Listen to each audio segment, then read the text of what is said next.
Good afternoon, good evening, everybody. For those who are joining us from the West Coast, or specifically California, it's 4 p.m.-ish our time. But for those who are calling in from other places or other countries around the world, well, I don't know what time's over there, but I want to make sure that you know that you're at the right place. We are at the Silicon Valley Education Foundation's forum.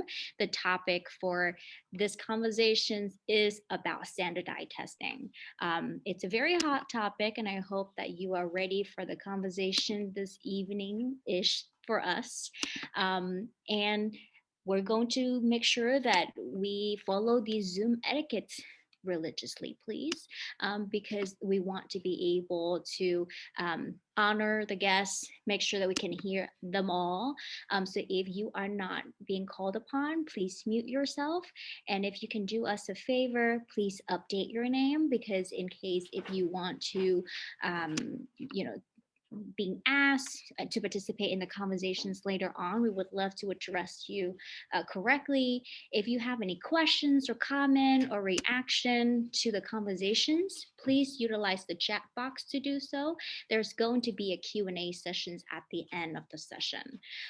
Throughout the conversations, we would love for you to put on speaker view so you'll be able to see everybody faces, so not just only one person.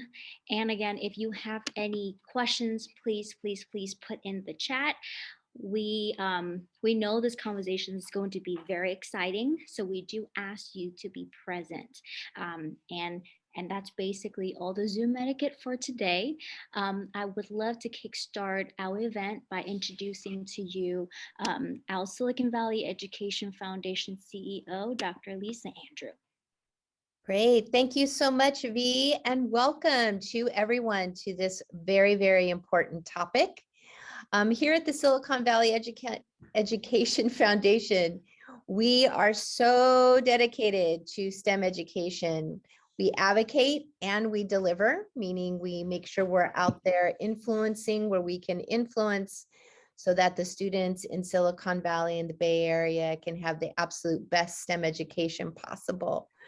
We believe that through STEM education, students in all of the communities in Silicon Valley can realize economic mobility.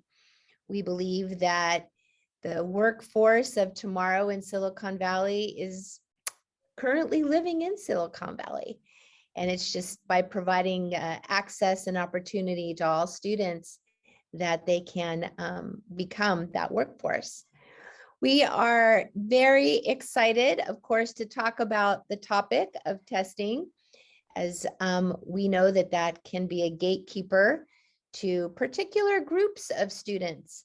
And we are very aware and staying on top of how particular practices like this are either assisting or restricting access to a college pathway or to any pathway for that matter for the students here in Silicon Valley that we so much care about. So on behalf of the Board of Directors of Silicon Valley Ed Foundation and all the staff, huge thank you to all of our panelists. We look to you to know what's happening out there and to inform us so that we can make the absolute best decisions for the programs that we provide and the initiatives that we support. So moderating today's illustrious panel is the one and only Manny Barbera. He is currently an advisor here at the Silicon Valley Education Foundation, also vice president of the Eastside Education Foundation, jack of all trades, master of all, and has been a great help in assembling this group today.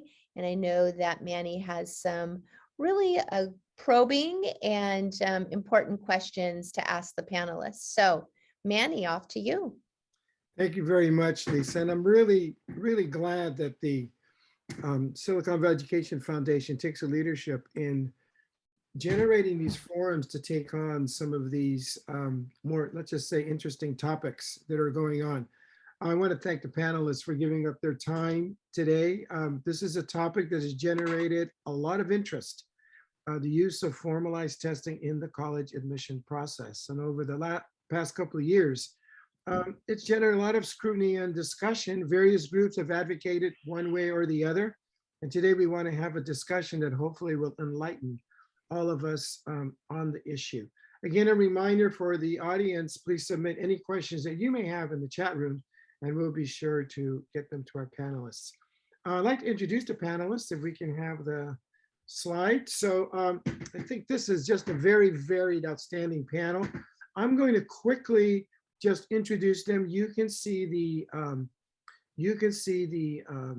their names there, and then I'm going to ask each one of them to say a little bit about their organization, and then we're going to jump right into discussion. So first of all, Michelle Whitingham, the Associate Vice Chancellor of Enrollment Management at UC Santa Cruz. Thank you, Michelle, for being with us today.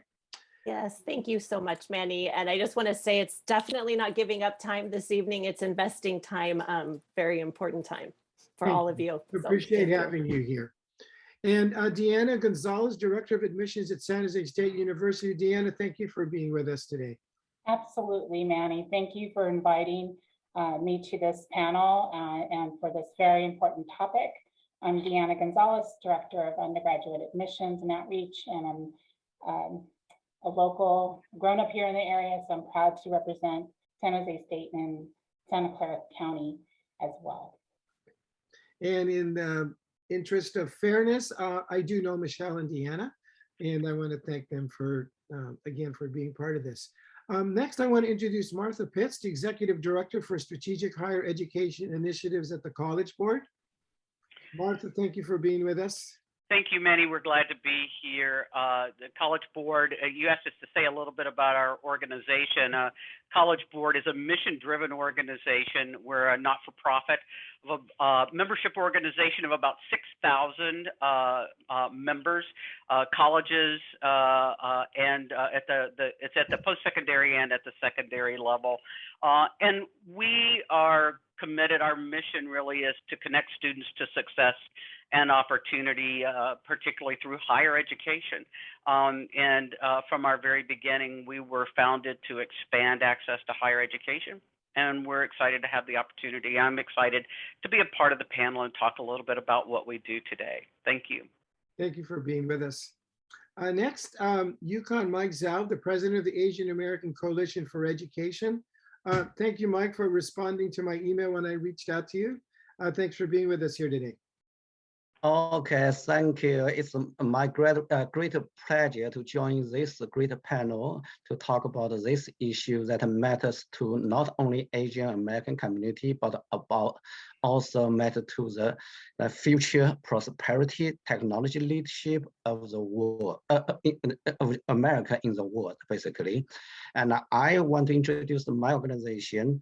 Since early 2014, many founders of my organization already joined the fight against SVEF, which was an attempt to use skin color or race in the college admission in state of California. And later on, we formed an organization. We filed civil rights complaint against Harvard, Yale University. We obtained the federal adoption of our policy recommendation on college admission. We have been fighting for not only equal education rights for all Americans, also the meritocracy of this great nation. Thank you. So, and you'll have a chance to say a little bit more about that as we kind of move along. The next person, I kind of reached out, but I had seen him quoted in several articles as this particular topic is one of personal interest of mine, and that's Bob Schaeffer, the Executive Director of Fairtest. And Bob, thank you for responding to my email and agreeing to be part of this panel today. Well, thank you to the Silicon Valley Educational Foundation for including our point of view. Fairtest is a 35-year-old national nonprofit organization that since the late 1980s has been the leader of the ACT-SAT optional movement, removing the requirements of the SAT from college admissions process to enhance both diversity and academic quality. In California over the years, We've testified before the state legislative committees on several occasions, before the Board of Regents. We work closely with the plaintiffs who successfully sued the Board of Regents to have the SAT requirements eliminated. And we're very happy that within the last week, the University of California has recognized that at least for the foreseeable future, there will be no admissions tests for the UC system, and that decisions about applicants will be made by skilled, well-trained admissions officers based on the actual merit of the candidates who apply, not on test scores, which can easily be boosted by test prep steroids. So we're very pleased to be speaking with you in California. Been out there a number of times and visited, I think, all the institutions that are participating on this panel. Well, I think we're off and running here. So I think so. I'm going to start off with you, Michelle. And again, one of my sons is an alumni of the great University of UC Santa Cruz. So thank you for his college education. And I'm going to ask you, and then follow it with Deanna. What impact, if any, will the elimination of testing as part of admissions have on your institution?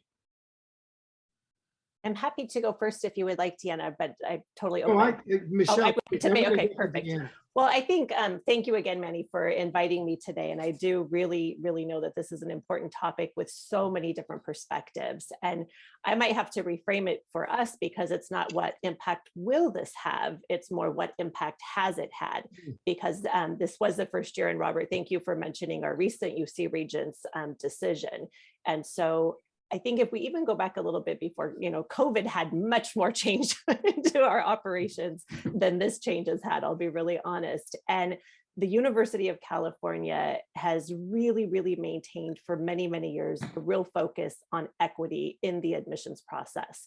And so everything that the University of California does is really focused on assessing the student achievement and preparation in the context of their opportunities. And so historically, we've had the 14 criteria, and we individually review every single application now through our holistic review process. And so now, instead of 14 key factors, we have 13 with the elimination of a standardized test. And as Robert, as you mentioned, it's really critical. We just finished a couple of weeks ago here in Santa Cruz, our reader training. And so they go through a robust training and a certification process. And so not everybody who goes through training is automatically able to read and score applications. You have to actually be certified through multiple norming sessions to ensure that there is consistency. And I might really add that, it is our faculty, the University of California faculty, who determine who's going to be sitting in their classroom, who's going to be working on their research with them, and who ultimately is crossing the stage. And so the impact that this has had for our admissions readers and our process overall, in my opinion, has not been significant. The majority of the process has been the same. And so it's the removal of one factor with a deeper look, of course, at other measures. But when we look at academics, again, we don't just look at the GPA. We are looking at their GPA, what percentile were they in within that classroom? What is the rigor of their coursework? How many A through G courses have they taken? How many honors? And all within context. So if Deanna and I are applicants, and Robert and Yukong and Martha, we're not comparing us to each other. We're comparing us to our local school and the opportunities that we had available. And I'll be honest, this is something that drew me to UC Santa Cruz back 14 years ago. And I've been in higher education now for 27 years. And I do believe deeply in the process when you have so many more qualified applicants than you can actually admit, and you're not determining who could be successful. You're really, doing that and seeing who, how do you really look at the class that, your faculty most desire and can have an impact on their lives. So that achievement and preparation within context, we're using 13 criteria. And so dropping one of our prior 14 is different, but it certainly, in my opinion, hasn't had a significant impact. But the outcomes related to a combination of COVID and the elimination of the test, we did see a record in terms of the percentage of underrepresented students who were admitted for fall 2021. We had 43% of all of the admits were underrepresented, and that was about 36,000 students.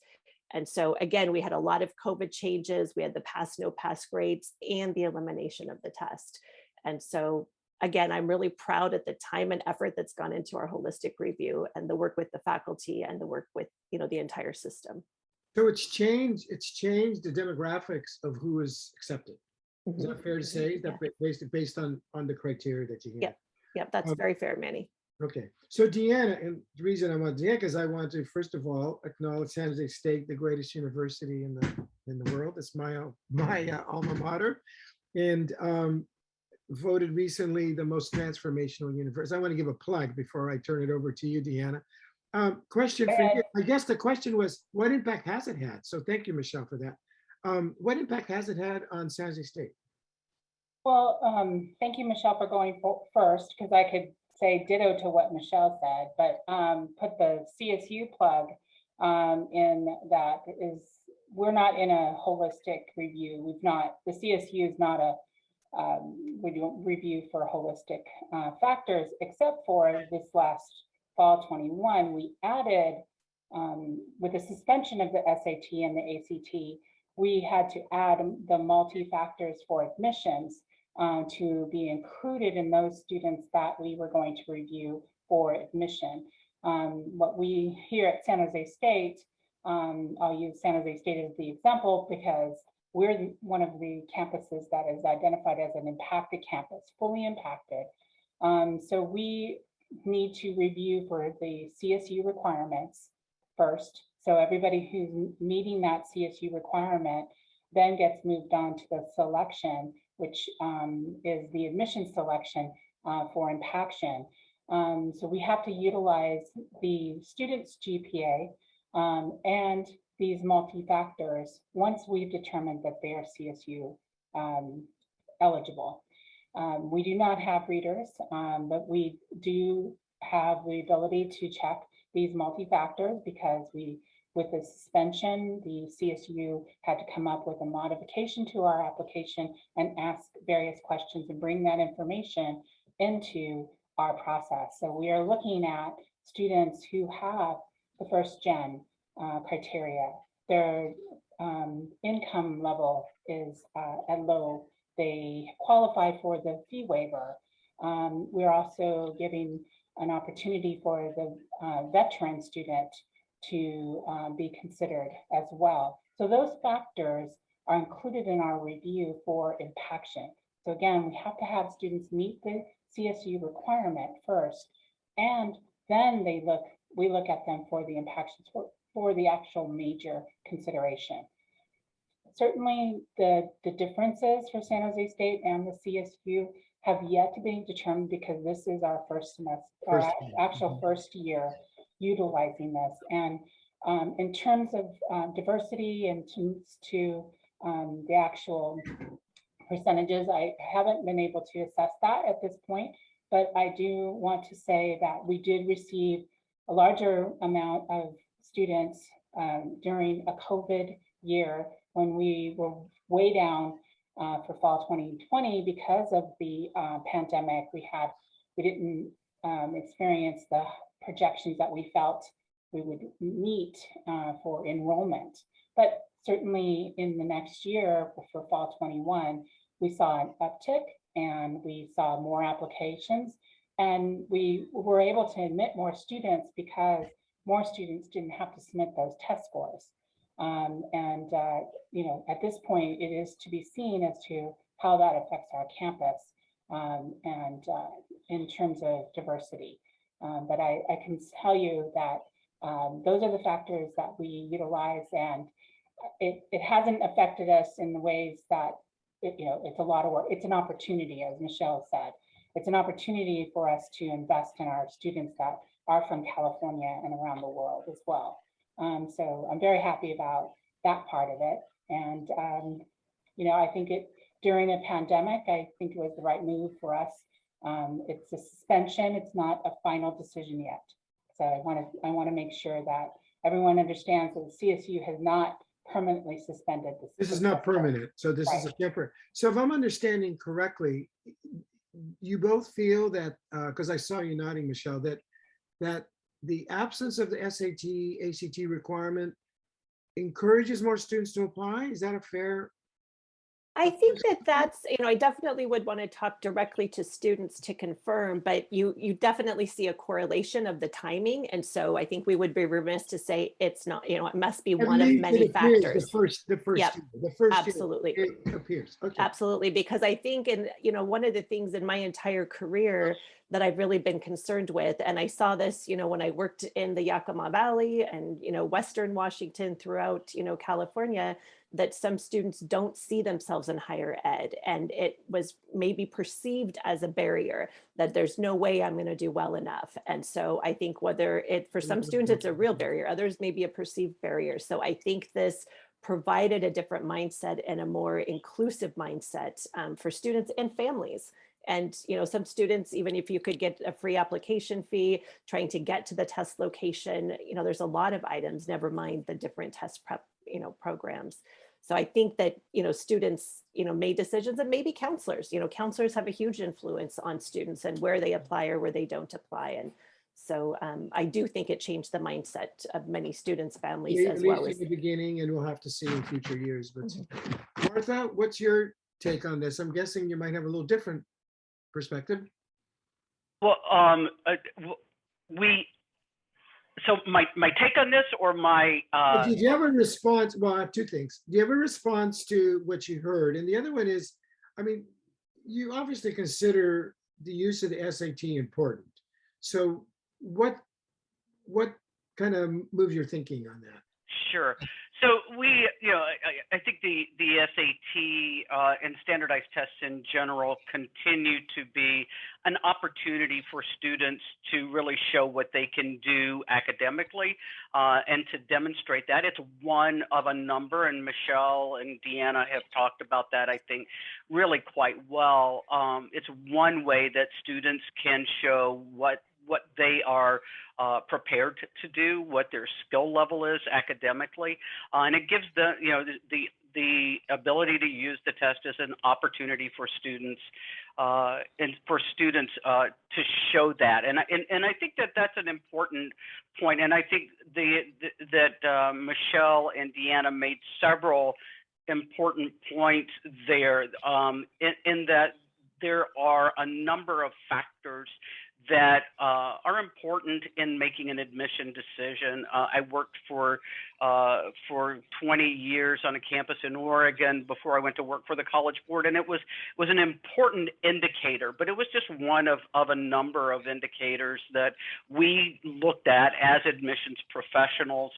And as I know that Deanna and her team and Michelle and her team have in the past as admission professionals, looked at that in context of where the student lives, where the student goes to school, and what else is in the student's files. So there's a great deal of information that the SAT measures, things like basic math, statistics, analytical reading. These are skills that students are learning in high school and that they need to use in college. And this is one measure among a number of others that students can use to show their preparation. And we know that for a very large number of students, their SAT scores, and I could speak for SAT, I don't want to speak for ACT, but I can speak to the SAT part of this, that there were about 1.7 million students in the class of 2020, so 2 years ago. There were about 1.7 million students who had SAT scores that affirmed their high school grade point average, or that showed that or exceeded their high school grade point average, what you would have expected based on their high school grade point average. And that includes almost 700,000 Black, Hispanic, Native American, and students from 2 or more races. So for a large number of students, more than 600,000 of those students were first generation students. 300,000 from small towns and rural communities like the one that I came from, where SAT scores maybe would help a student, and certainly in my case did, help a student stand out among other students in ways that certainly the high school that I came from could not have.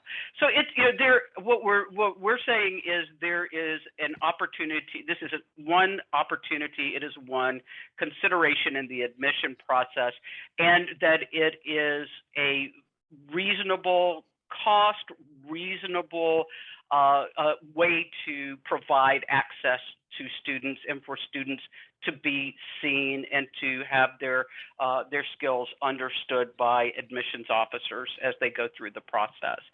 So that's what there's more information I can provide, but that's really what we think where we think the role that the SAT should play, and the way that it can connect students on to college admission. It should never be used without context. And Michelle spoke to context, which I thought was real, or maybe it was Deanna. One of you, I'm sorry, I'm going to forget which one of you, spoke to context and talking about the context for a student. And one of the things that we provide is a tool that helps colleges look at where how a student does comparably to other students in their class, because we know that students come from different backgrounds, and so we can help colleges to understand that context of a student's background a little bit, to understand where they're coming in, what that score might mean,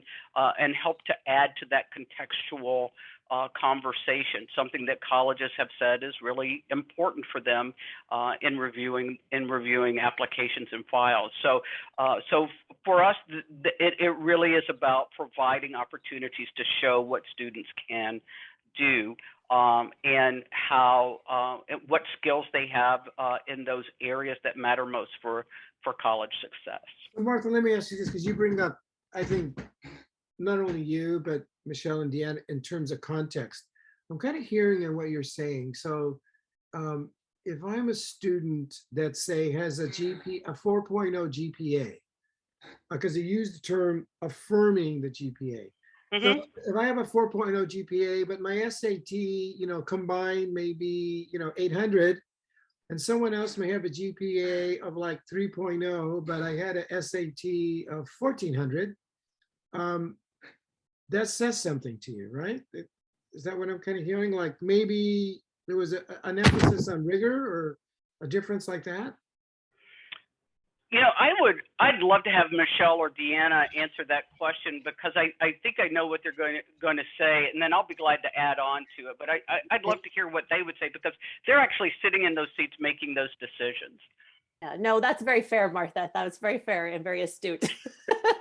Nice. Been there, Michelle. Been there. And if I can, I would like to share, because we talk with our faculty about this every year. Sometimes I draw like the imaginary students and say, okay, which one's highest achieving?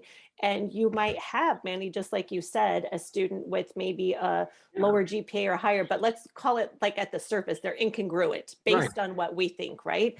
But that's where the application comes in. That's where the personal insight questions come in, because, one student who has a low GPA and very high test scores might be working 3 jobs. They're not getting their homework in. They're doing all this. They are the sole provider. They're taking care of the younger brother and sister, but they knock it out of the park on the test. And then, the other one may have had really high GPA, but just simply doesn't test well. And so we've always kind of worked through that. And, even without the test, we're going to be able to see perhaps those lower GPAs. Now, without the test, we still have all that personal insight information to put their achievement and preparation within context. Because even, again, that's where I want to be clear. We don't, just use the GPA. There's a lot of other academic areas. And you might have a student who, for the UC, we have a weighted cap GPA, the maximum is a 4.4 and, a lower one, but you could have a student who's a 3.5 that might be, achieved more within context than that 4.2. And so, a student with 2 honors courses may have achieved more than a student with 6, because maybe that school only offered 2 honors courses. We're gonna get that's a good point. So it's and I'll just mention that's why one of the things that why we think that context is so important and focus on providing a free tool to colleges and universities, because I'm from a small town in Tennessee. I'm from a place that Michelle at UC or Deanna at Cal State would never have heard of, and would have no way to know that we had no AP courses at all, and that there were no honors courses at all. And I was graded on a 0 to 100 scale. Now this was a million years ago, but 0 to 100 scale. So that's a different GPA scale. And so there are so many differences but they would have known that, but because we have this tool now that would have said only a very small percentage of the students from that school go to college, and very few take the SAT. So I'm going to get to the issue of access later on. And Mike, I'm going to get to you in just a second. But Bob, I want to jump to you for just a second. What biases do you see? And you could react to anything that you've heard. But I also would ask you, like, what biases do you see in the use of high stakes testing? Because I know your organization have, and I've heard you discuss this in various articles and so forth. So your comment. Well, thanks, Manny. And I think the speakers from the UC and the CSU said it well. In their experience, it's typical of what happens when you remove standardized testing from the equation. What we've seen across the country in the 50 years of the test optional movement, and particularly in the last several, when a vast majority of colleges in the country are test optional, it's important to listeners to understand that right now, 1,815 colleges and universities are test optional for fall 2022 applicants. And already more than 55% of all colleges are test optional for fall 2023 for high school juniors. So test optional is going to be the new normal. It is here to stay. Schools that have eliminated their testing requirements have typically gotten more applicants, better academically qualified applicants in terms of genuine academic performance, grades, course rigor, advanced placement courses, etc. And they have seen more diversity of all sorts: race, income, Pell eligibility, first generation, different academic interests, geography. And that is the reason why not just the University of California system, but other huge public systems, Oregon, test optional permanently, Washington State, test optional permanently, Indiana is going to test optional permanently. A number are going to be test optional for at least for the next several years. Illinois, Virginia, Maryland. And in addition, many of the top tier private colleges have also adopted similar policies. Caltech is test blind, like the UC system. They won't consider test scores if they're filed. All the Ivies are test optional right now. Columbia and Cornell have already extended for yet another year. University of Chicago was test optional before the pandemic. These schools have recognized that the test presents both real and psychological barriers. I'm glad you mentioned that, Michelle, to potential applicants that ends up narrowing the range of talented young people who even think about applying to the college.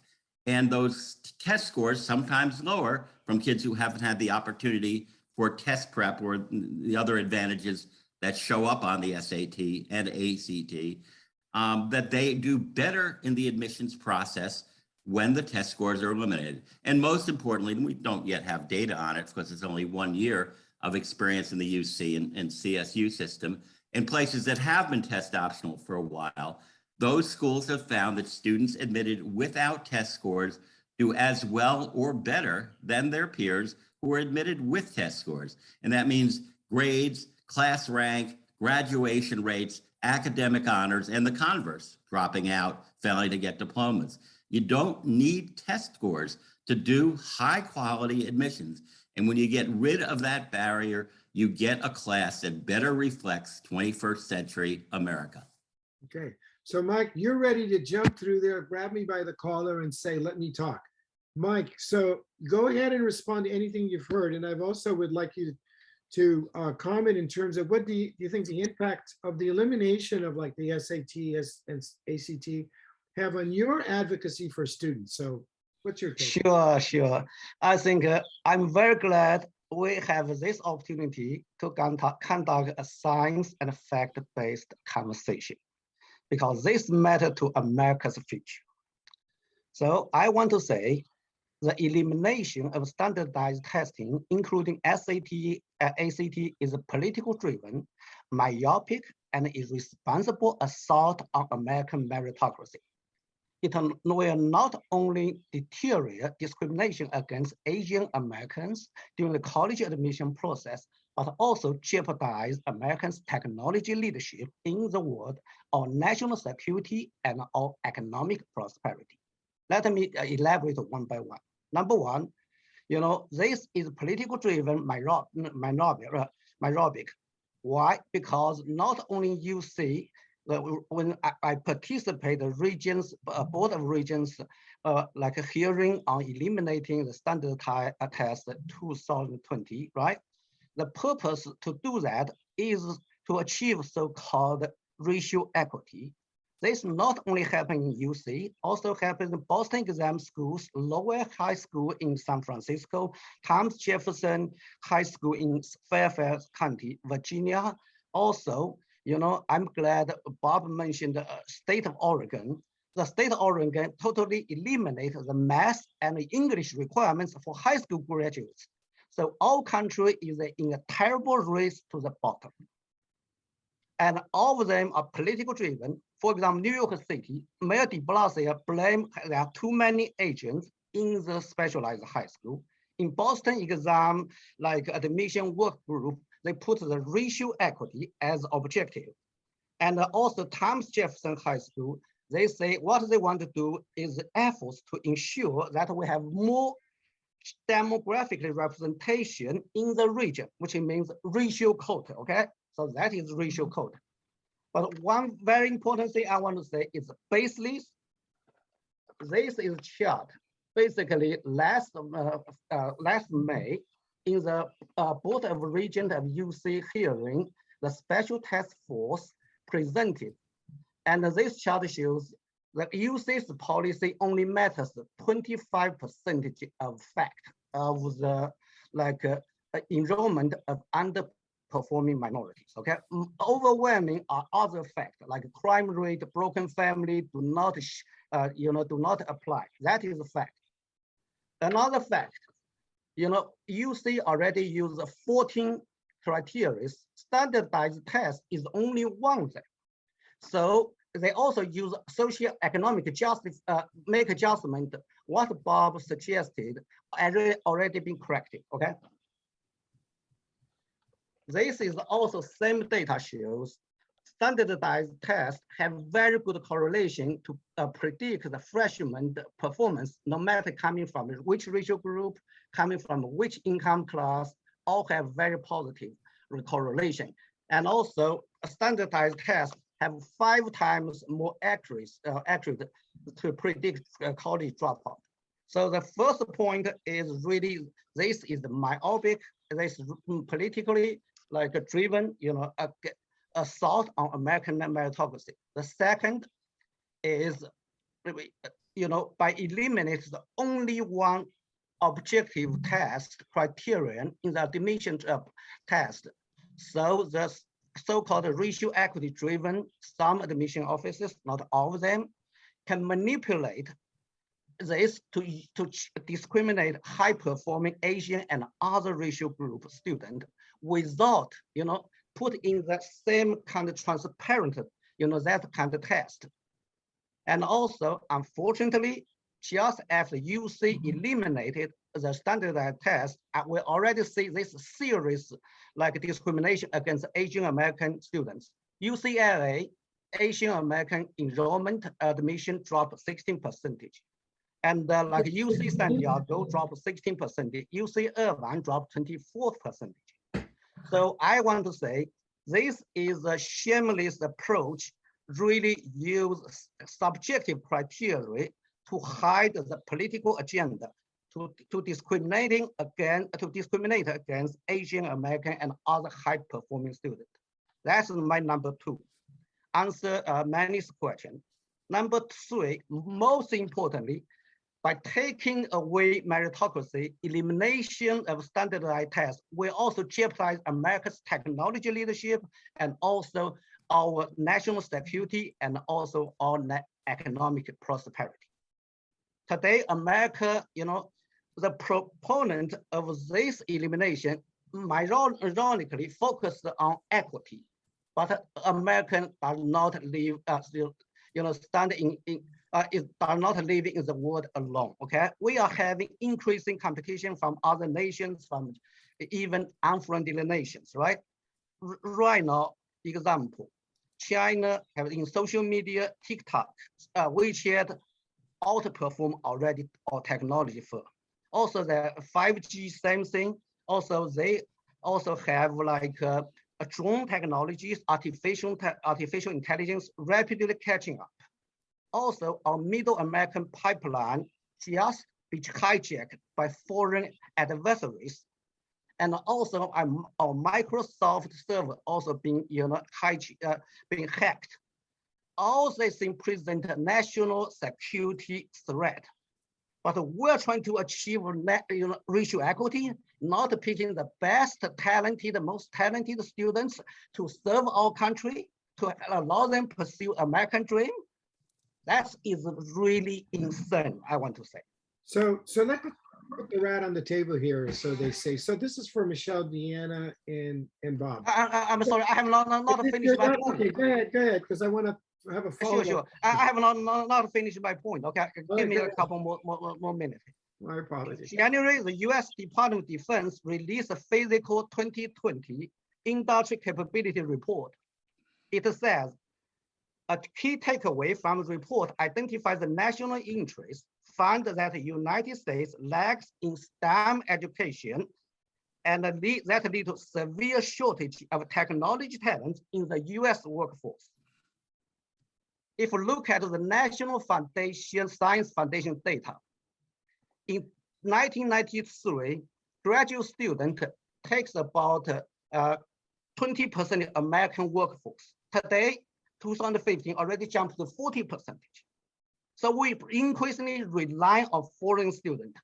So this country, many responsible politicians already called it a national security crisis. Okay, but I'm unfortunately some proponent of the cancellation, eliminating the standard test have not really looked at this issue. Okay. Another data set.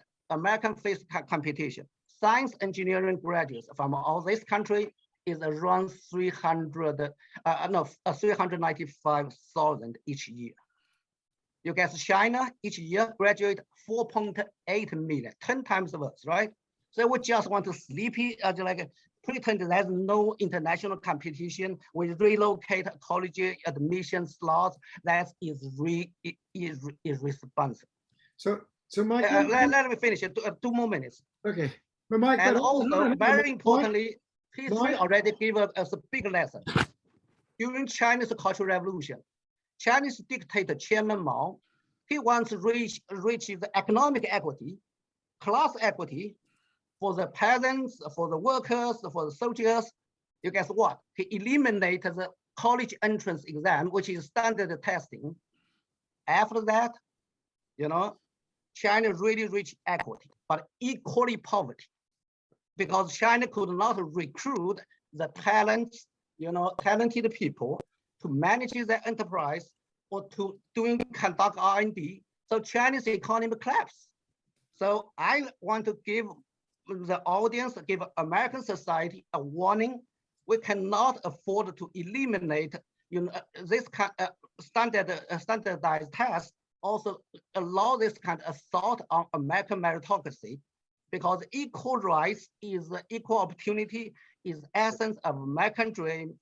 If you take down Silicon Valley high-tech industry, if they don't have enough engineers, end of the day we don't have good export, high-tech export, our economic prosperity will be jeopardized. our national defense will be jeopardized. So this country is going to south. Okay, so that's my front conversation database. Thank you. So Mike, you had a lot of comments there. So I'm going to try to just kind of break this down a little bit. And I'm going to address this to Michelle, Deanna, and Bob. So, and you can comment on anything you heard, but here's what I'm hearing you're saying, Bob. You kind of put it on the table. It's like, well, wait a minute. Is this really a political issue? Is this really just a way because, we don't have, I mean, let's face it, college has become almost a divide in and of itself in this country. We don't have equal access. We don't have the graduation rates of, I know there's a research I read that we have more lower socioeconomic students entering college, but they're not necessarily graduating. So is this really what Mike is alluding to? Is this really a political issue, or is it broader than that? So Michelle, Deanna, Bob, respond to that, please. Whoever wants to jump in. Well, and my first thought, and Deanna, I want to give you ample opportunity. I don't want to start if you want to jump in, and Bob, either way. But my instinct is to say it's a student-centric and it's a country-centric. And again, really, Mike, I want to thank you for your comments. I really always really respect hearing perspectives that may be similar or may be very different. So I thank you for your perspectives as well as your passion. And to me, we all know that this country has a long, long history of discrimination. And so I think that, to me, I have to respectfully disagree that it's not at all about discrimination. It is absolutely front center about equity and about opportunity. And it's really thinking about, I'm somebody who was in Head Start as a young child, and my zip code was the worst part of the city that I lived in. And so it's very personal to me, but it's bigger, it's so much bigger. And I think that we never want zip codes to determine a student's future. And when you think about a zip code, that has huge impact in what the resources the family has, the resources the student has. And so I would respectfully disagree that I don't see it at all about politics. I do believe it's about our shared future together and creating opportunities. And, the equity leads to diversity. We need to focus on the inclusion, the belonging, and that leads to students excelling and reaching their full potential. And that, to me, is what our faculty believe in. That's what, I believe in as well. Deanna? Yeah, I want to just chime in that from my perspective as a student back in the 70s, graduating from high school here in Santa Clara County, learning disability, not identified, and I took the SAT, and I was embarrassed in front of other students by a counselor, and I respect the counseling, not a personal thing, but a counselor at that time embarrassed me and said, there is no way that anyone with that score would ever go to college. You won't even make it out of community college. So I'm sitting in an office at the major university in California, the oldest institution here on the west side of the United States. And I'm the director of admissions.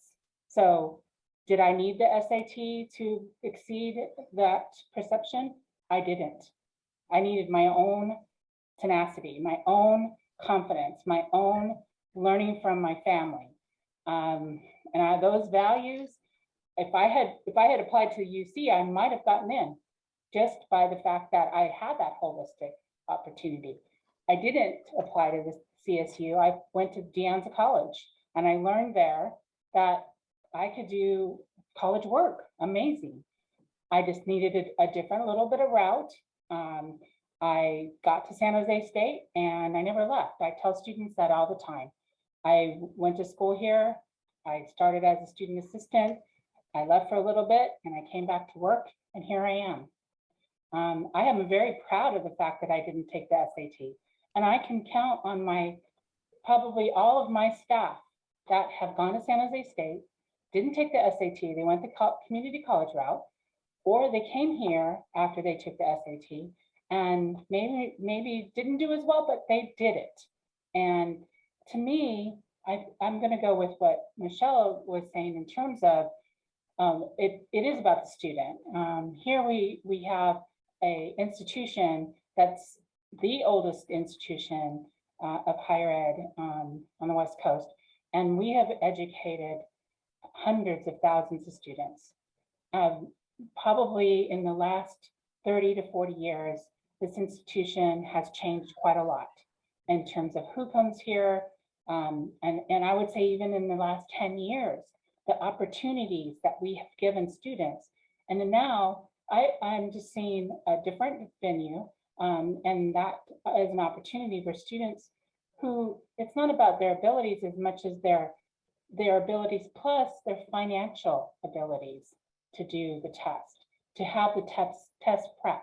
Not all those students that look like me had that money. They didn't have the advantages of getting tutoring or the background of someone behind them saying, you could do this test. I didn't have anybody. And I took the SAT. And yeah, my score was pretty pathetic, but that was because I wasn't prepped for it. Okay, and I also had a learning disability I didn't know about.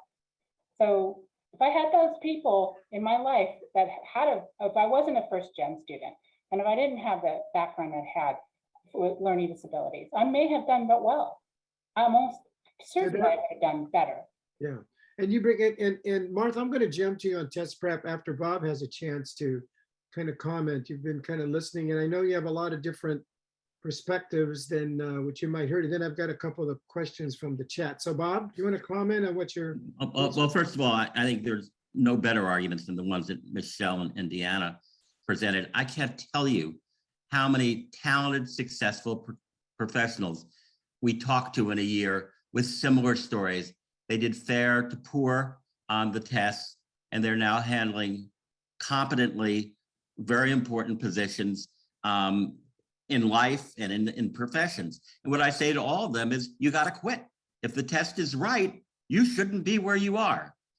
But that clearly is not the case. The test was a flawed measure. Look, even the test makers admit that at best, their test predicts a bit of first year grades. Nothing beyond that. There is so much more information in an applicant's portfolio that that a good admissions officer, an experienced admissions officer using multiple factors can draw on, that you don't need the information from filling in bubbles for 3.5 hours on a Saturday morning, which is all those tests really are. They're not mythically merit, they're test taking skills in large part. You don't need that to do it. And I'm glad, so Mike was off. I'm glad he's back. I want to say, Mike, I have not heard the kind of anti-Asian American animus you described as a motivating factor here at all. In fact, among the groups that were plaintiffs that sued the University of California to get rid of the testing requirement were new Asian immigrant groups from California. And so there is a division in many communities about the value of standardized tests. But what we have seen from the tests in action in the real world, not in some world of ideology where Chairman Mao's position has some influence on this debate, that removing test scores enhances diversity of all sorts by giving all groups of Americans a shot at quality higher education. I mean, there are other, it's not the sole answer to inequity or diversity problems in our society. We've never claimed that eliminating test scores is a magic bullet to cure all that ails higher education, but it is one important step to taking down barriers. And the numbers that have been produced in admissions at VUC, CSU, and across the country within the last couple of years of test optional prove what we've been claiming. Test optional admissions is a win-win for universities, for students, and for America. So Bob, can I respond? Hold on, Mike. I'm going to give you a chance to respond a little bit. Sure. But let me kind of throw this at you, Bob, in the sense of the intent obviously was an anti-Asian, but I think what Mike was pointing out is the outcomes in terms of the students who were not accepted. You kind of mentioned UC Irvine. How would you respond to that if it had the outcome of reducing the number of Asian acceptance? I've not seen the UC Irvine numbers, Okay. I mean, but I'm the just numbers taking we it have word- seen across the country indicate that there have been the largest reductions have been in white admissions. Have not white been. student Okay, admissions. that's what you're seeing. Okay, with that. So Martha, SAT, you could respond to anything you've heard, but you know, one thing I would like you to touch upon is when you comment is, we do know that test prep matters, right? I mean, I know when my kids were going through, you take them through and you kind of help them. So how do you deal with that sense of inequity where, you know, student A is in a place that gets test prep, student B doesn't, and yet they have to take the test? Okay, I will be. Yeah, think I will that- I think happy that to in the answer first- this. Mike, I want Martha to respond. So hold on, I'm going to come. I'm sorry. I'm Well, sorry. Martha, go ahead. I think I'm going to come back to you. I think that in the first place, you do what we've done and what ACT has done as well, which is provide free practice and provide opportunities for any student to have excellent online free practice on the actual test that they will be taking, and provide those opportunities. You work with school systems and districts, which we have done. We worked with both CSU system and with the UC system to help encourage students to do the best to practice the skills that they needed to be successful in college. And you know, this is regardless of what some may feel, from a scientific measure, this is not an arbitrary assessment. This is a test that is developed in large consultation with educators at the K-12 side, the higher education side, to measure the skills that are needed most for success in college. So the best thing that you do to level the playing field when the playing field is disrupted by a test prep course or a test prep opportunity is to offer that to students for free and to tie it to practice that will help them, again, practice the same skills that they're learning in the classroom and help them have an opportunity to practice those skills academically, not practice test taking, but practice and learn the skills that that are necessary for success in college. So, you know, I think that's very important. The other thing that I would say, and we've done that. So we've got with Khan Academy, which you know, even Bob has said is a pretty good free test preparation process. Is what we can do. We don't charge students for using it. It is free and available for students. And the other thing that I would say is, you know, that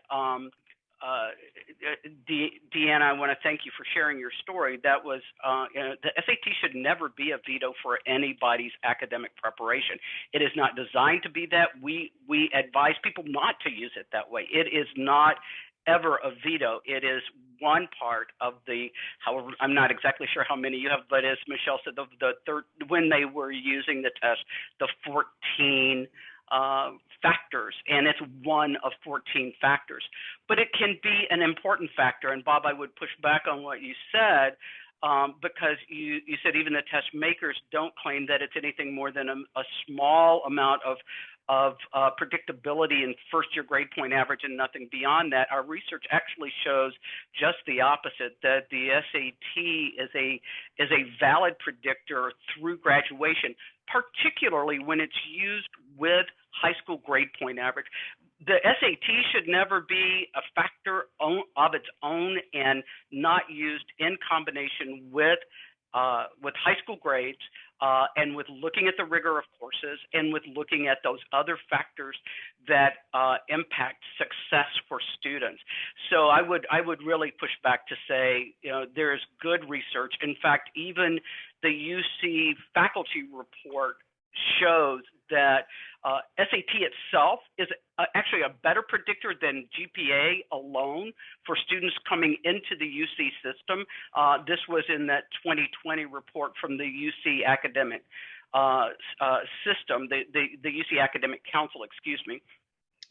But we would never say use the SAT alone. It is the SAT in combination with high school grade point average, course rigor, and what you can know about the student from the very rich applications that are provided from those students.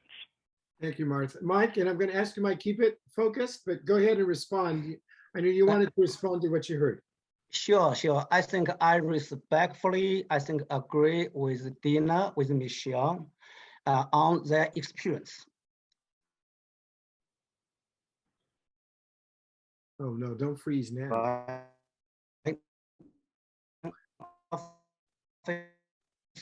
Recruit really need. Hold on a second here, because I think, is it just me or is Mike freezing?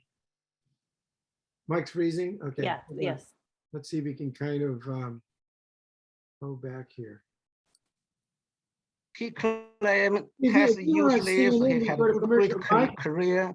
I'm not trying to insult him, but his profession does not need, solid, very strong academic performance. Okay, it's the one matters of national security, matters of technology leadership that need a lot, right?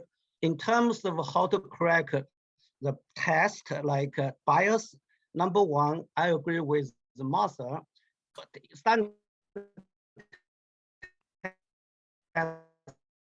freezing on this here.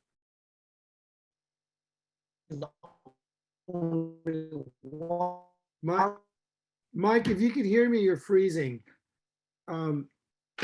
So I'm gonna follow up with another question, then I'll come back to you if you could hear me, okay? And I'll try to send V. Maybe you could send Mike a chat and just let him know, and I'll come back to him. If we were on CNN, we'd go to commercial right now, but we're not.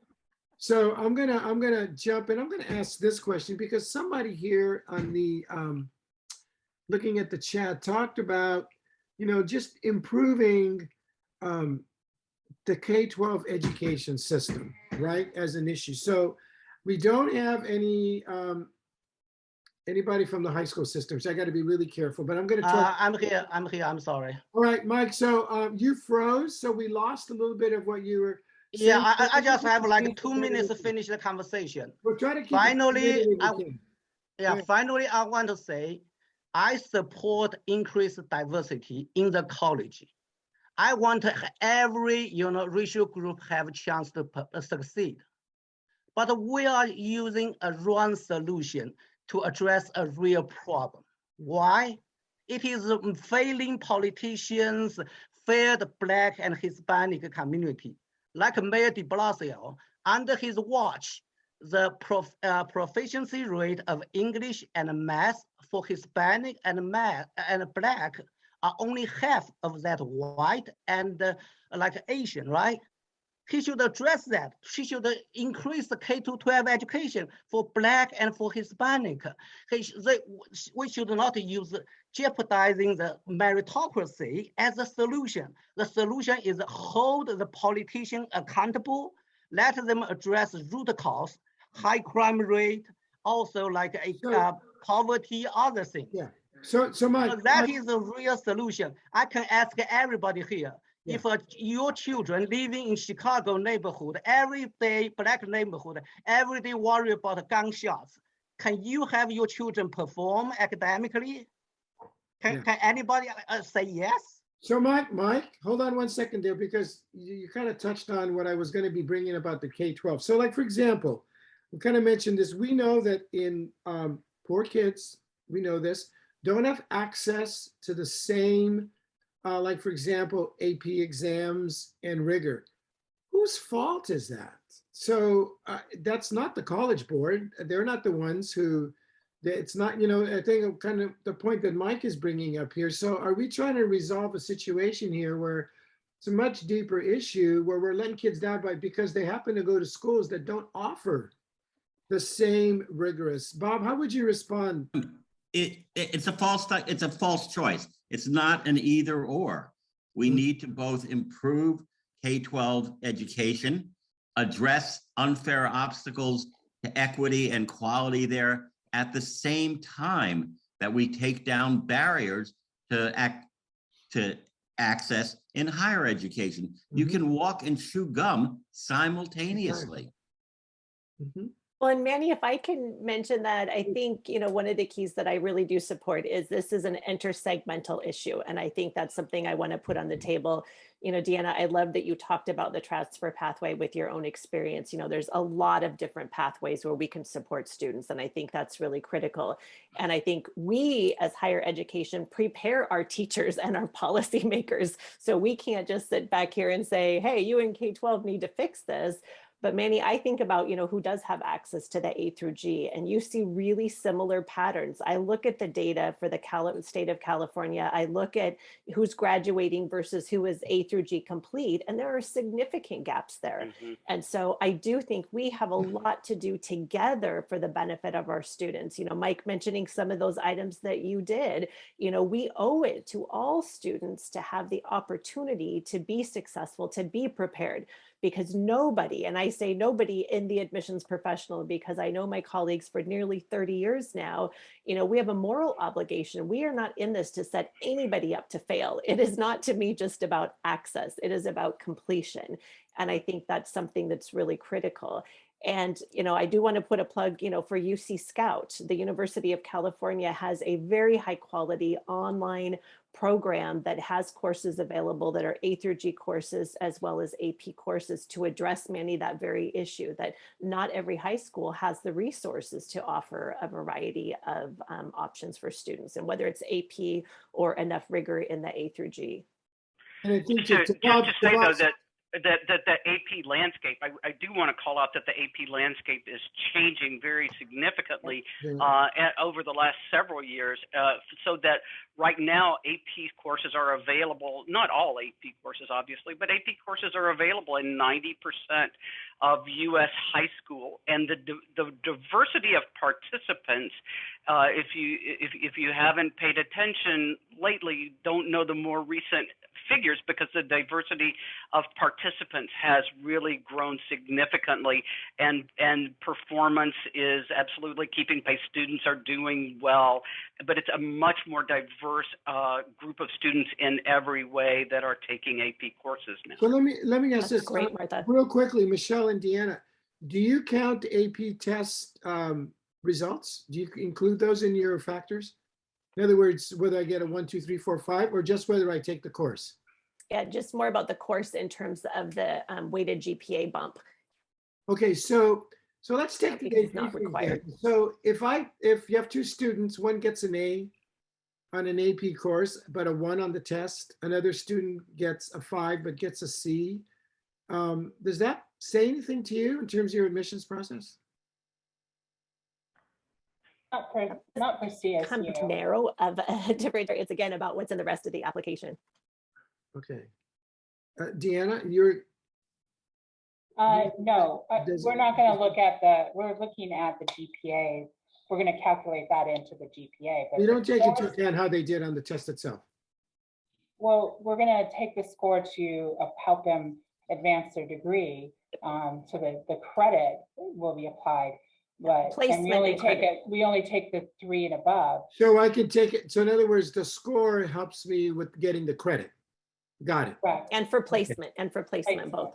So and might I say that's still the policy right now for us in the CSU, is that we are asking students to take the exams. If they want to take the SAT and ACT, we're encouraging them to do that so that they can get placement in the math and the English, the appropriate. And my colleague here from San Jose State's here, and he hoped for me to say that, because we really want students to start off on the right foot in the right class. We do not want them to be in a class that's not going to be challenging for them, and it will not be something that they possibly will succeed in. We want them to be in the right class from the get-go. So applying those AP scores, applying those SAT scores to placement is important. So we're not saying we don't want them. We only want them right now for placement, and not for admission. okay, so I've got a question here. I'm not quite sure why did the UC decide to go test blind? That does not make any sense. That is going against diversity. Support test optional, again, against the test blind. So I'm not sure if this person is asking why. I think you kind of addressed that, but why you decided to go test blind, which is basically no testing, right? Well, and one of the things I would like to really state too, Manny, we really try to say that we're going test free rather than test blind. And that's something that we take very seriously.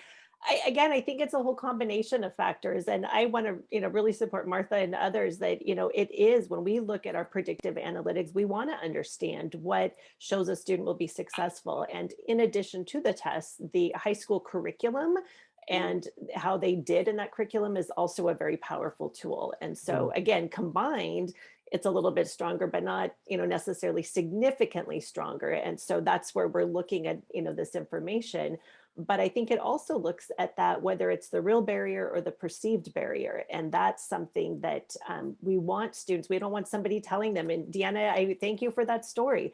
I can't tell you how many students, have shared that story, that we have so many absolutely amazing educators. I want to say that, but there are still many educators that are funneling students into their own biases that come into place that say, you should be doing this, you should be doing that, you should be doing this. And I've seen some of the most brilliant coders, female African-American students who are brilliant coders, and, they're overcoming being, put into a path that they weren't even interested in, never mind passionate about.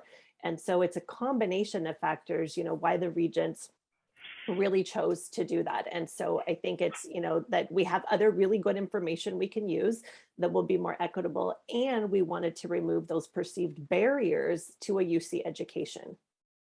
Okay. So Manny, in answer to your question about test free, test blind, score free, they're called different things in different places, versus test optional.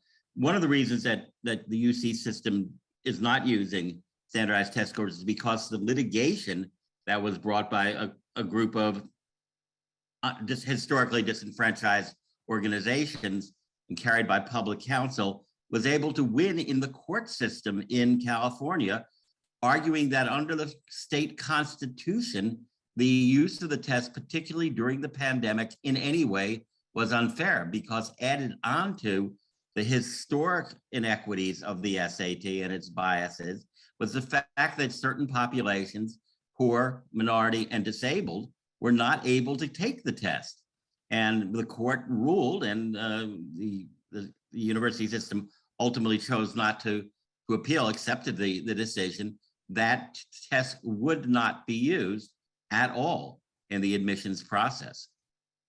But that's, I think that there, our concern about an admission process that does not allow submission of standardized test scores takes away a student's choice and their ability to show fully their ability to be successful at that institution. This is test scores can be in a number of situations can be something. And Michelle, I think you gave a good example earlier where a student might have a lower grade point average but a higher SAT score because of any number of different factors, and the inability to submit those scores and have them considered as an academic review or as part of that academic review, and their ability to show what they can do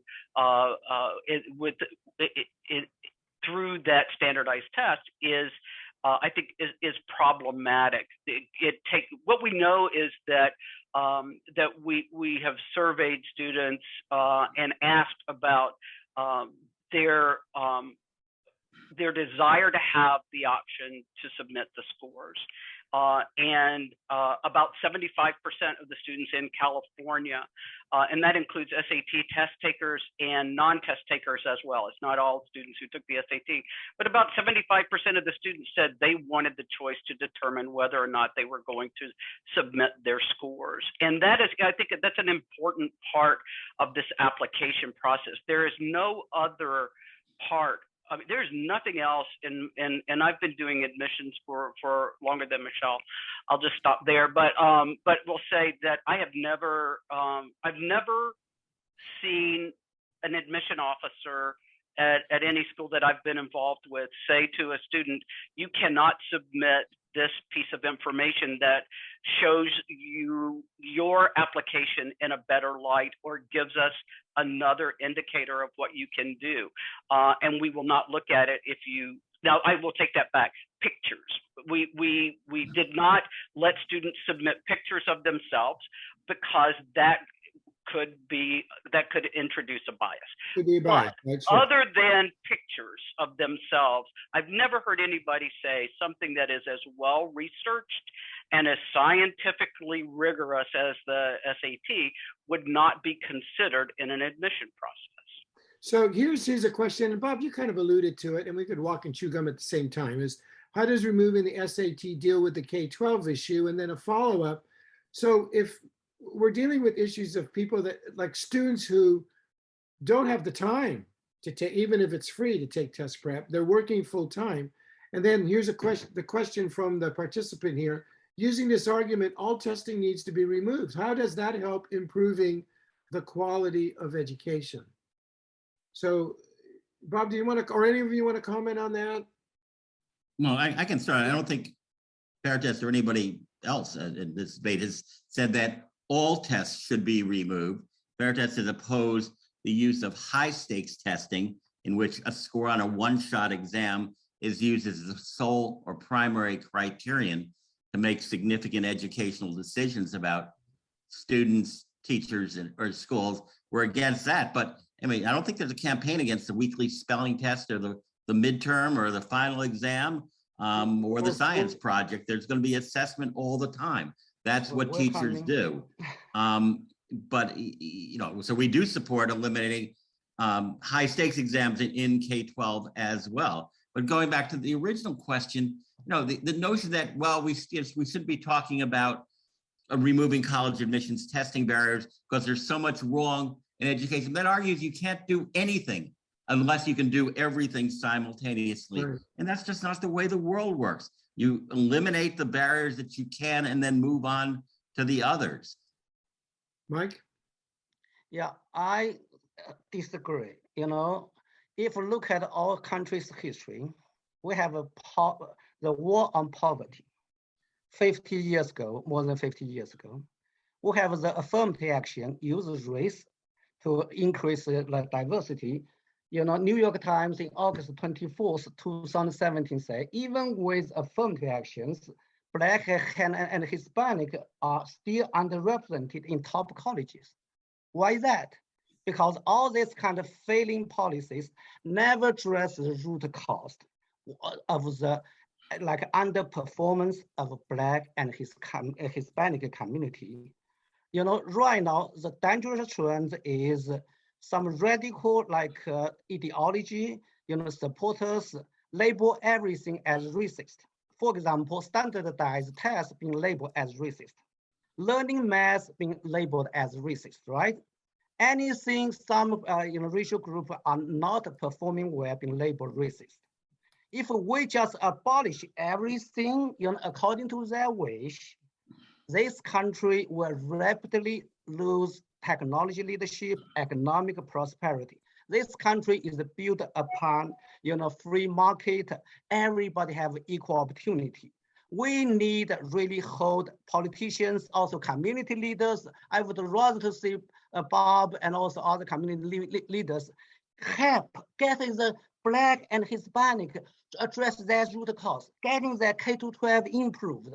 That is the only way to solve this issue. If we don't do that, we are going to do just like Malaysia have racial quota, like 6%, 7% Asian, we only have 7% like a slot in colleges, right? So that is really in violation of the US Constitution, the Equal Protection Principle, also 1964 Civil Rights, you know, Act. Also is in violation against Dr.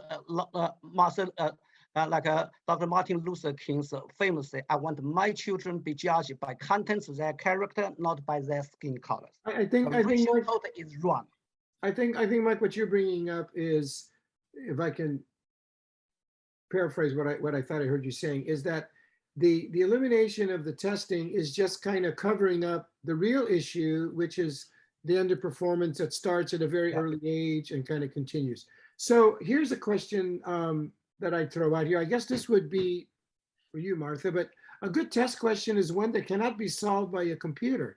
How many of the SAT questions can be solved by a computer? In the 21st century, we should be valuing reasoning and critical thinking.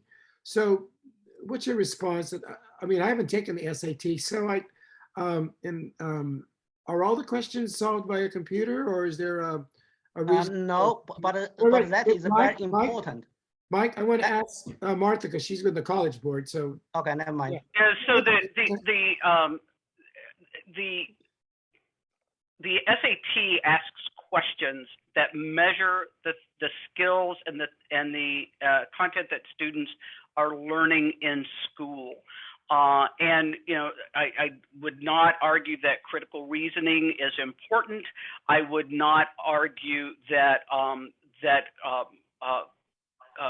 critical thinking is important. But we're talking about skills in math, skills in reading and writing, the ability for a student to read a text, understand words in context. Those are the types. Those are just some of the skills that are measured by the SAT. Okay, so obviously this forum must have garnered some attention, because coincidentally today, the LA Times came out with an editorial, and I've got that here right in front of me. Editorial, UC dumped college entrance exams, big mistake. That was from the LA Times. And one of the things, the comment that they mentioned is that, yes, there are problems and so forth, but one of the things that kind of stood out to me as I read the article is that a committee of faculty leaders concluded in 2020, after expansive study, that the SAT and ACT were worth keeping and could actually help diversify the student population. I don't want to just drop that on you, Michelle, but is that being discussed in Deanna for you too? I would say we're always having discussions in terms of, you know, what we're doing. And Michelle, excuse me for 1 second. And one of their points is that there's grade inflation is widespread at affluent high schools, creating an inequitable situation. So go ahead. That's kind of. Well, and again, I think keeping it, there's always been great inflation. There's been, you know, different opportunities, and I don't, you know, we're never going to fix, in my opinion, and again, this is Michelle's opinion, all of the inequities that are out there. You know, we're doing our best to create an application and an admission process that is fair, it's equitable, it's rigorous, it's setting students up, the campus up, the communities up to be successful. That's why we get into this work that we do. And so I don't anticipate, it's, again, how do you, you know, the measurement that we often utilize, thinking of underrepresented students, thinking of low income and first gen, I don't anticipate, based on what I understand, that it's going to decrease the diversity. I think there was definitely, I always took a lot of pride, again, Martha, and I appreciate the comments that, you know, most of us, again, haven't solely used any test for one purpose. And Robert, I appreciate your comments that maybe some schools do for certain scholarships, but we take into account many different factors. And so removing that one factor, I don't anticipate that. The faculty also mentioned the issue about, in that same report, the issue about access to A through G. So I think we're looking at everything. I think this will continue to be, even though the regents had that decision, you know, we're going to look at the outcomes now. You know, how are these students going to be doing 4, 6, 8 years from now? And so right now, for the foreseeable future, we won't have that, but we're all going to want to understand, how are these students doing? How is our admission review and selection process doing without these standardized tests? You know, if the students are successful or more successful, that is going to be outstanding. And that's what we really want to focus on. And, Mike and Manny, if I can, thinking back to the students, we want to see every student have those opportunities in grade school, because a lot of fourth grade exams talk about other exams, that often in early grade school determines who's going to be walking across our graduation stages. And so ensuring a high quality education for all students, regardless of their zip code, is really, really critical. And years ago, Washington, I think, Mike, there was this, the whole board, I think, in the state of Washington was considering dropping or lowering a math requirement. And it was, the media came out to my campus that day at Eastern Washington University and wanted to talk about what I thought about it. I said, better yet, I know a lot of our students. Let me get you one of our students. It was a low-income Black student, and he was so remarkable. He said, hell no, don't lower that, pardon me, sorry, Manny, that requirement, because I, as a Black person, want to be prepared to be successful. Don't bring things down because you think that we can't. And I think that's a very different discussion, in my opinion, than the test issue. But we need to prepare all students, to be successful and have access to that high quality education. So in wanting to have access, and I think what Mike might maybe throw in, and are we watering down the standards though? We've taken away, I know like the community colleges have taken away the math assessment, at least around here. I don't know what it is up and down the state.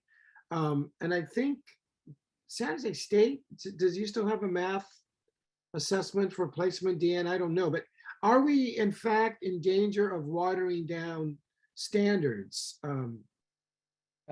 Yes, absolutely. It's happening in America.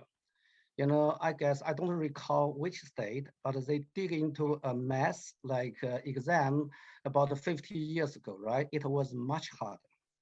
Another thing, very relevant point I want to mention. If you go to the Silicon Valley, a lot of key backbone engineer coming from India, coming from China. Why is that? Because we had rigorous testing. Testing is measurement of academic foundation performance, right? So I don't suggest everything need to be tested, every major, but for science, technology, many relevant areas, if we abandon testing, will be extremely, dangerous. Also, in China, I just want to give you one example. When we attended the college entrance exams, in our tests, we don't have a computer. We did not have a computer, but the name being covered. Every teacher graded the student without knowing who is whom. So totally objective for everybody. But you guess what? After restoring college entrance exam, 30 years later, China's technology, economy, everything is booming, right? In comparison with the Cultural Revolution, abundant in perceived equity. So my take is really we need really do a solid job helping the Black and Hispanic. If they don't have foundation, there's a so-called misfetch effect already been studied many times.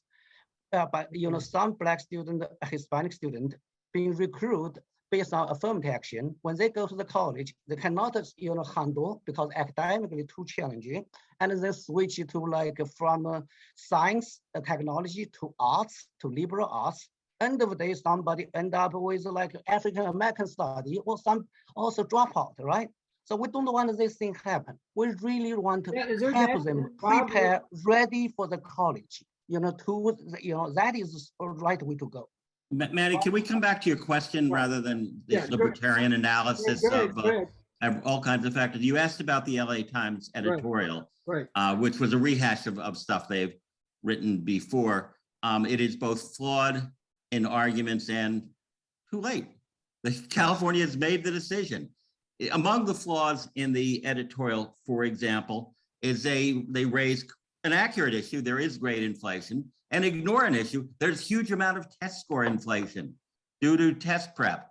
There are many more kids scoring 34 to 36 on the ACT or 1,500 to 1,600 on the SAT as a percentage than in the past.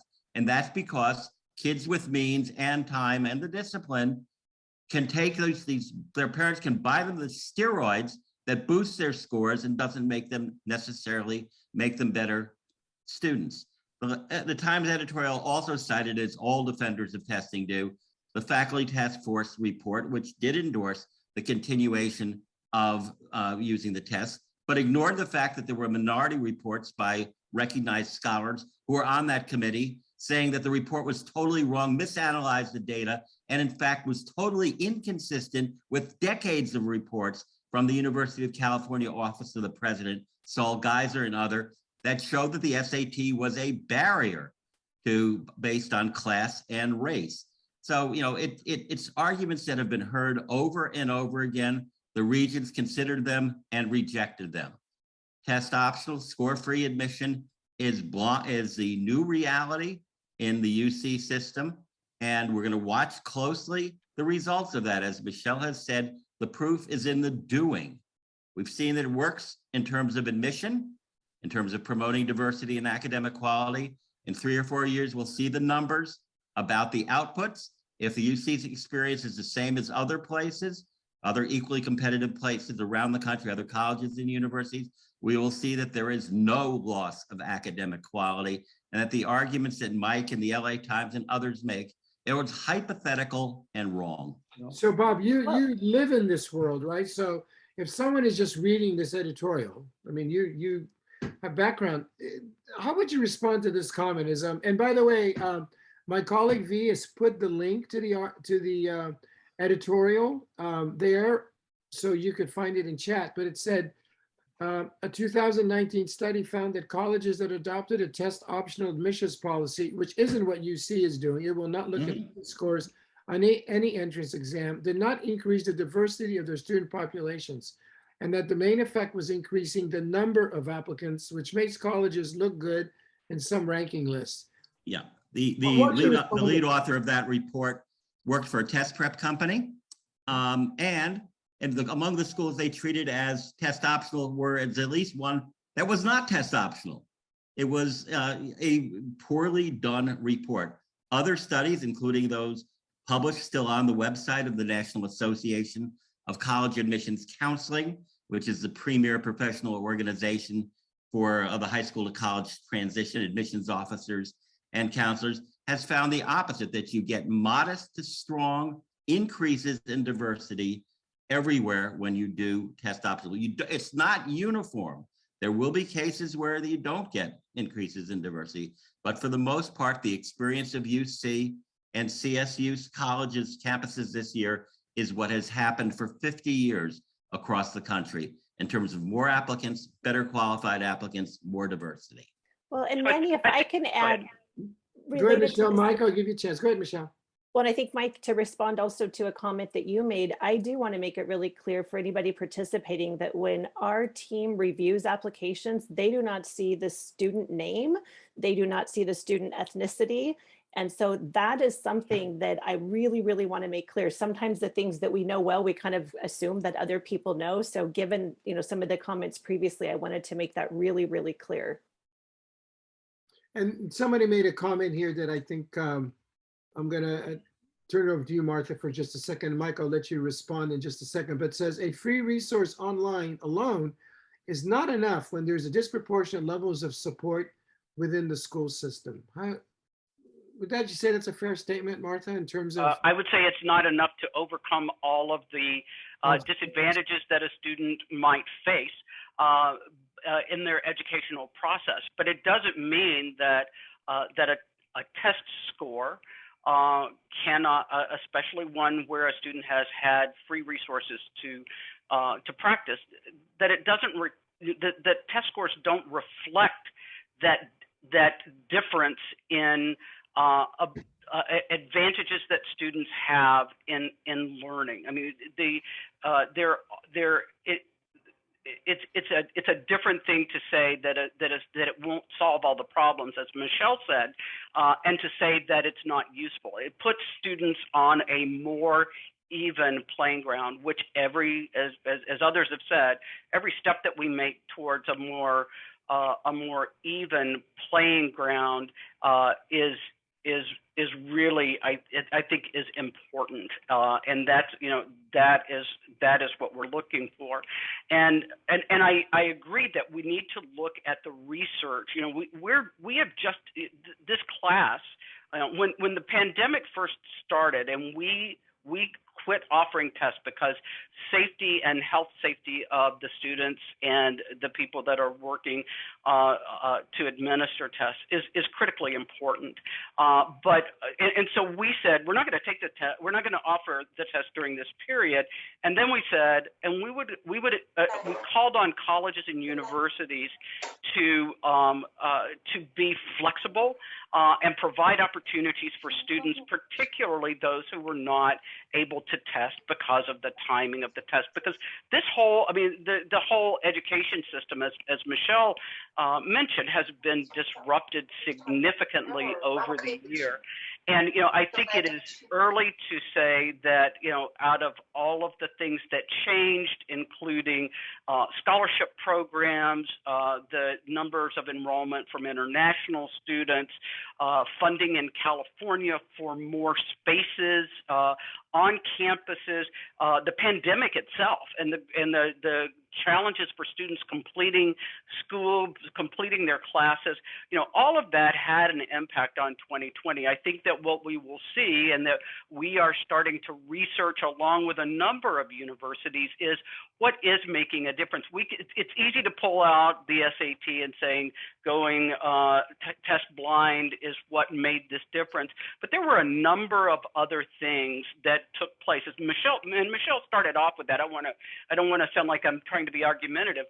There were a lot of things that changed, and so I think what we all have to do is take a longer range view of what is going on. And Bob, I think it's disingenuous to say we're just going to throw up our hands and say the decision has been made and wouldn't be reconsidered. There will continue to be research that will come out, and if I know my colleagues at the UC schools, and I don't know the trustees there, but I know several people in positions like Michelle's, people will continue to ask questions, because the goal for all of us is to have students have the best access to a college education, that they have the opportunities that Deanna talked about that had come for her and for many, many others who take a number of different routes to college. And that's, you know, I think that's where we agree, and where we can say there is much research to be done and much more to be learned, but we can't just discount the research that's there as well. Okay. Mike, you were wanting to say something? Yeah, I want to say is, I think we should not naively think, you know, government, you know, this kind of socialist intervention of the like a free market, the competition meritocracy can solve the problem, right? Right now, we're challenging the, say, claiming, you know, you have a test prep, right? Do we challenge interview preparation? Which require all the Silicon Valley have a racial code, just like South Africa is doing. So that is dangerous trend, okay? So, you know, we really need, you know, look at the issues, address from root cause, also to fairly treat everyone. This country, if we just say, you know, if something is not so-called equitable, but equitable is not guaranteed by, is not being supported by American Constitution. American Constitution provide like the liberty that for every American citizen to pursue his happiness and the success, equal protection law. Okay. So we do not jump like too far ahead. You know, China's Cultural Revolution is not hypothetical. I personally lived through that. I knew how cancellation of college entrance exam, what you know, what kind of disasters it led to. So I want to say, you know, again, I support increasing racial diversity, but we need really face the tough challenges, help address crime issue, drug abuse issue, broken families, and also poor public schools caused by the many teachers union, that kind of like a tenure seniority, that kind of system is not working. We need to reward high performing teachers, right? Many things need to be addressed from root cause. So Bob, I know you were smiling there, and I'm going to address this to all of you, but Bob, you may want to respond. Is there a danger here that we're not going to be responding to this as an educational issue, but as a political issue? Because I'm hearing Mike bringing up some political issues.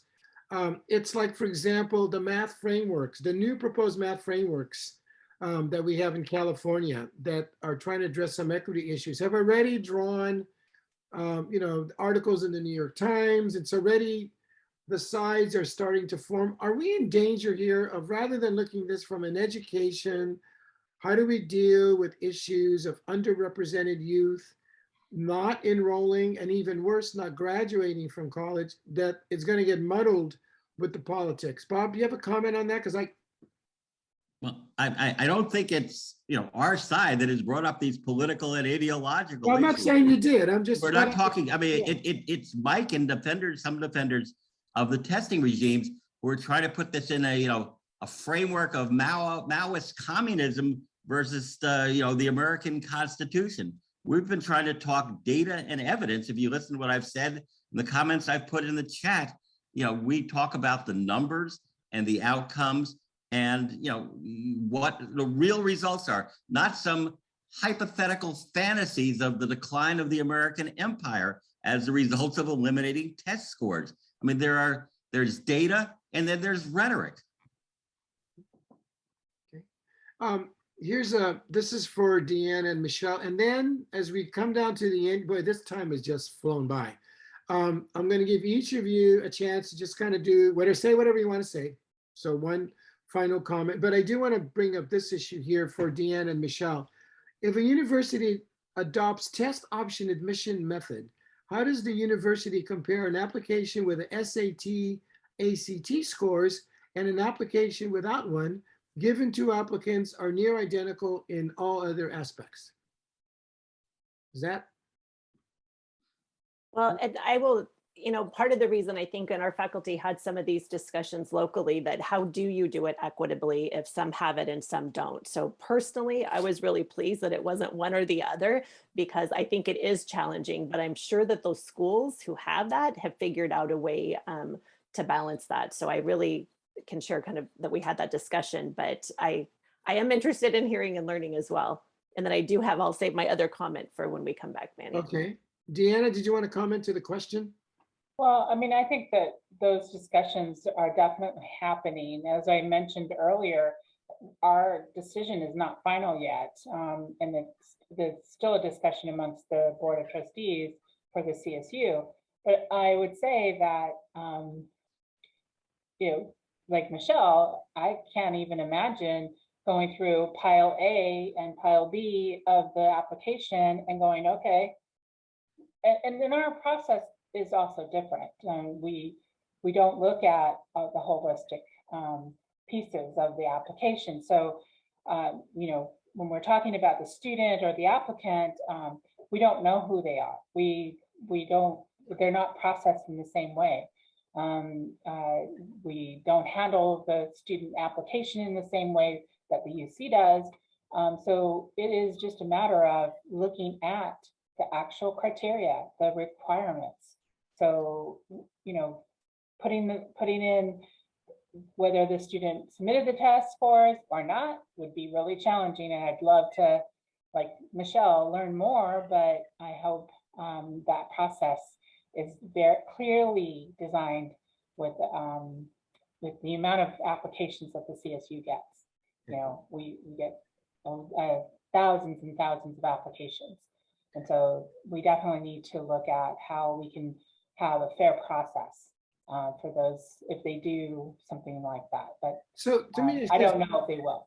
So for Deanna and Michelle, like when you talk about your processes, is it unique to your universities, or is it like, does Berkeley use the same thing UC Santa Cruz does, and does Cal State, Hayward, East Bay use the same thing to San Jose State, or does everyone have their own? Well, But the each fact- campus, I'll talk about the CSU. Each campus is different. There's 23 of us, and not all of our campuses are impacted. There are different types of impaction as well. So we are impacted in all. So that's a variable. The impaction is a variable. Okay. Correct. And in terms of actually processing, yes, the CSU has different mechanisms to process. Each campus does the process a little different, but we ultimately all have the same requirements. Yeah, and for the UC, and again, I want to take an opportunity to remind everybody that there is a guarantee for students coming directly out of high school into the University of California. And so if you meet the minimum requirements, you know, the 3.0 GPA and the A through G courses, you have a guaranteed spot in the UC. And right now that's UC Merced. And so I think that's something to keep in mind. So the faculty determine the minimum criteria at the system-wide level. And then we have the flexibility, our local faculty determine how we read and score an application.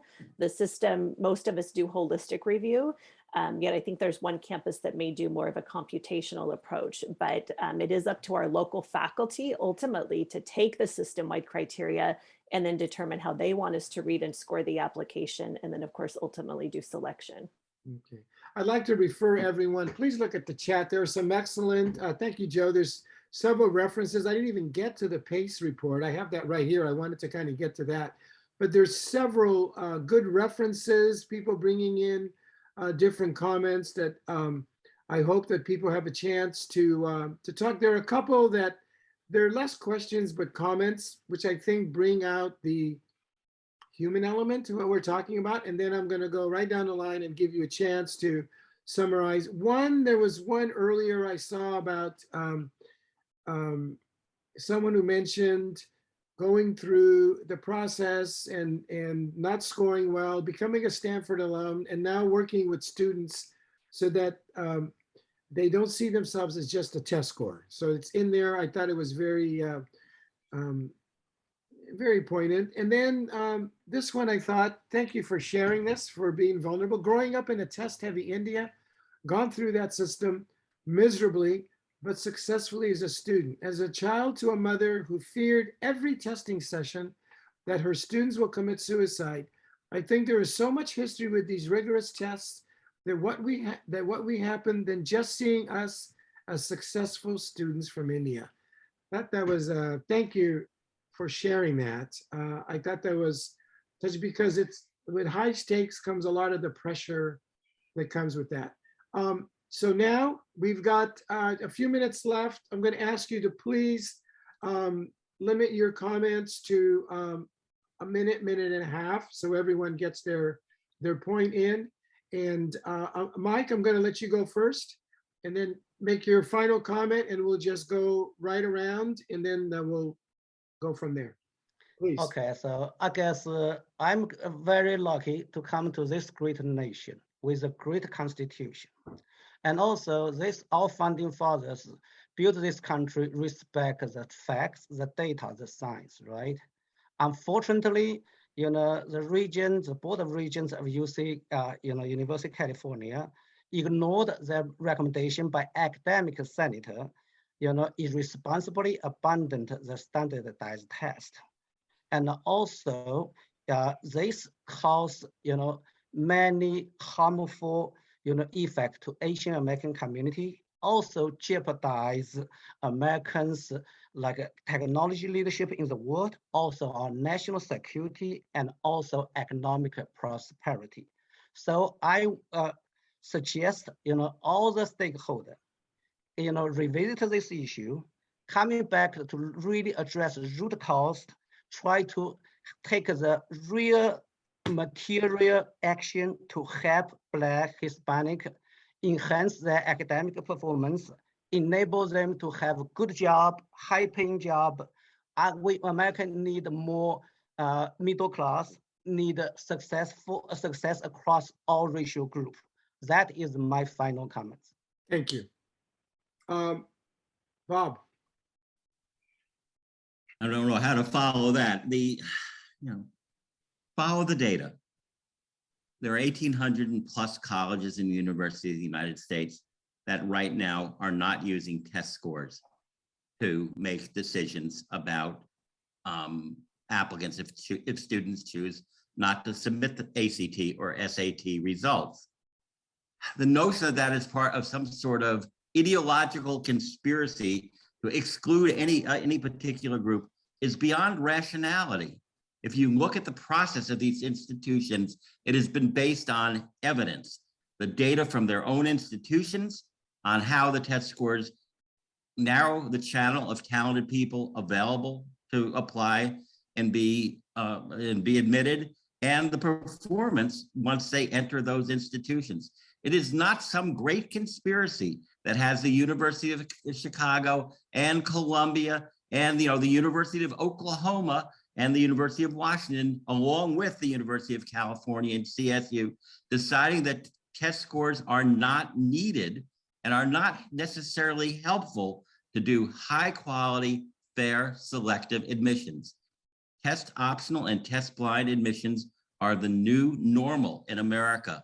And that is the way we're going to be moving forward. For 2023 and beyond, more than half of all four-year colleges will not require test scores.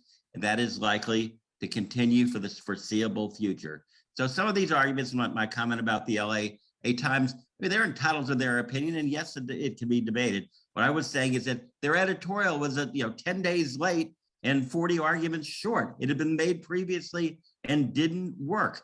We need to move on with new evidence and to see how these processes work, because that is the practice that we're going to see as most typical in the US in the coming years. Thank you, Bob. Martha. So, I think that I'll just say that this is an unprecedented time. And certainly, as I said before, we encourage schools to be flexible. Lots of schools have gone test optional. I don't believe that, in fact, I'm confident that does not mean that they are all saying that standardized tests are not helpful or do not provide good information for making decisions. So I think that might be a little bit of an overstatement. But the question that I say is that why take away the ability of students to provide information that is going to or that could show their academic skills in a good light? Why take away that ability for students? Some will choose to provide scores, some will choose not to provide scores. We will have a period of time here with a number of institutions that are accepting, that are test optional, where we can see what the impact is. It gives us an opportunity to do additional research over a period of time. And so in this unprecedented time when colleges are being as access oriented as they possibly can, and for students who have not been able to take the test or who choose not to submit their scores, we have an opportunity to look at that and do that research and to see where is the best pathway forward. Thank you, Martha. Deanna. Well, I think this first of all, I want to thank everybody for their engagement. This has been certainly interesting and to hear and learn from all of you. I just want to say that I know that CSU was built on the fact that it's access for all Californians. We want to make sure that when those students come to our campuses, that they are successful. We have a graduation initiative that we are improving every year on. And this option or this suspension, because that's what it is for San Jose or for CSU, it may open the door for many applicants to apply. And it may, it's for us to find out in terms of how retention and persistence will, what will 2020, stamp on these students, or the fall 21, being that we did not ask for the test scores for fall 21, 22, and I don't know for the future. But what I'm really personally concerned about is the fact that if we do continue on the suspension, that we just don't worry about the admission side. We worry about the retention side, because my famous line here at San Jose State is, we can build a party, but if we don't have chairs and music and food, they're not going to come back. And we need to provide that retention support. We need to advise correctly. We need to have services for them. So it's not just about admissions. And I really want us as a community to worry about the whole piece of going to college, because it's not just about getting in. Yeah. It's not just about getting in, it's also graduating. Exactly. Completing is what we're really striving for here. Thank you. Michelle, we started with you, we'll end with you. Awesome. Well, thank you again, Manny, for the invitation, and Lisa, to your entire team for hosting this really important discussion. And likewise, I've really appreciated the different perspectives from each and every individual, and certainly all of the attendees, the great comments and remarks. I just want to really reiterate for the University of California what this elimination of the standardized test is not, and then what it is, because it is not about politics, it is not about discrimination, and it is not about watering down the requirements. It is absolutely about excellence, equity, and inclusion. And it's really student-centric. It's focusing on the students, focusing on our communities, focusing on our future leaders, and the innovation that we expect and that we need to see. And I'll add in, Mike, for you, I think it's also about national security. You know, I think each of us has different perspectives and different lenses. And so it really is about equity and inclusion and using the other factors that we have. We have 13 other factors we're using. We've been successful in the past, and we feel very strongly that we can be equally as successful. And then my really other key point is, I can't support enough, Mike, you know, what you were saying. It has to be about the intersegmental collaboration to ensure every single student has access to a high quality K-12 education, regardless of their zip code. And I will keep coming back to that. And so I think those are, you know, absolutely important, because our students, the potential that you see, any elementary school that you go to, you see that potential in every single student. And so we have a huge moral obligation and responsibility to support each and every one of those students. Thank you. I want to thank each of you for participating today. You know what I was hoping today is we get multiple perspectives and to get us thinking. You certainly got me thinking. There's a lot of great comments in the chat, by the way. I would like to suggest everyone take a look at it. Thank you all for making the time to discuss this sensitive, controversial, and very important topic. And I really appreciate your perspectives. You've really done a terrific job. Thank you. At this point, I'm going to turn it over to my colleague V for some final housekeeping. V? Thank you so much, Manny. And again, on behalf of the Silicon Valley Education Foundations, we thank all the panelists for joining us. At the foundations, we always host similar forums, bringing different perspective from various leaders from the community to respond to certain subjects that's happening in the world, even, right? Like sometimes in the topic of standardized testing, we often think about our local students, our domestic students, but we also need to put in the perspective of, oh, if there is some sort of change within domestic admission, how is that going to impact international admissions, and then how international students are utilizing standardized testings and not. And again, thank you everybody who were so engaging in the chat and share with us their personal stories and thoughts, and share with us a lot of research for various topics that they believed in. Again, thank you so much for joining us this afternoon, evening, morning, wherever you are. We hope that you're going to have a warm holidays because it is Christmas is coming.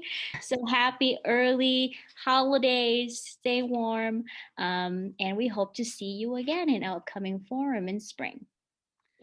Thank you. I think what makes university success is diversity of ideas. This is a great example of that. Thank you. Thank you all. Great closing, Mike. That was perfect. Thank you.